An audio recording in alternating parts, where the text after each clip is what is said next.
C'est la première édition du Veggie Festival à Metz. 5 jours de plaidoyer pour le bien-être des animaux. Aujourd'hui, les enfants jouent et leurs réponses sont souvent bien plus innocentes que les nôtres. Si tu avais une baguette magique, que ferais-tu pour les animaux? Qu'on arrête de tuer les animaux.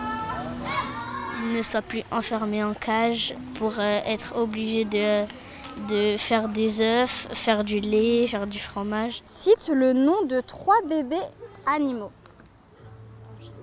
Chaton, oui.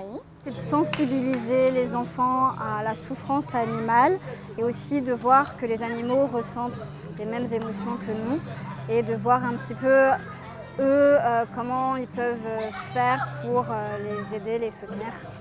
Tu peux écrire ton prénom là où tu veux et coller sur la fresque SOS. J'essaye un peu avec mon fils déjà de lui expliquer que quand il mange de la viande, ce qui se passe aussi pour les animaux, ce qu'ils endurent.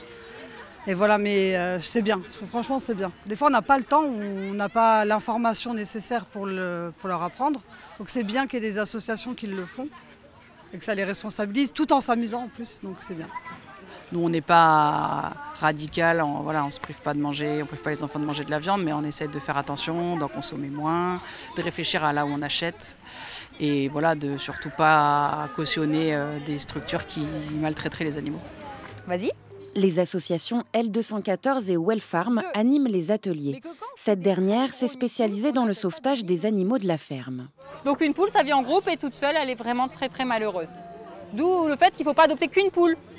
C'est pour montrer que la poule, c'est pas juste l'animal qui pond les œufs, c'est un animal à part entière qui, comme le chien, le chat, a ses petites spécificités et qui, au même titre, doit être respecté comme un être vivant, en fait, finalement. Dites-vous que quand vous voyez le numéro 0 sur un œuf, la même forme, c'est parfait. On explique aux enfants qu'il y a différents modes d'élevage en France et que quand on fait ses courses, on peut choisir. Donc on peut privilégier du plein air ou du bio pour le bien-être des animaux.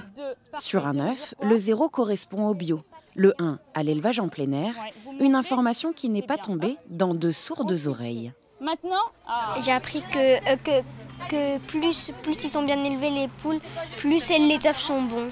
C'est un événement qui est à la fois festif, on aura des concerts, on a des animations, c'est le cas un petit peu aujourd'hui. C'est un événement qui est pédagogique parce qu'on fait de la sensibilisation et c'est un événement qui est militant parce que le but c'est participer à cette prise de conscience et se poser la question, qu'est-ce qu'on peut faire ? En France, 3 millions d'animaux sont abattus chaque jour. 80% sont issus de l'élevage intensif.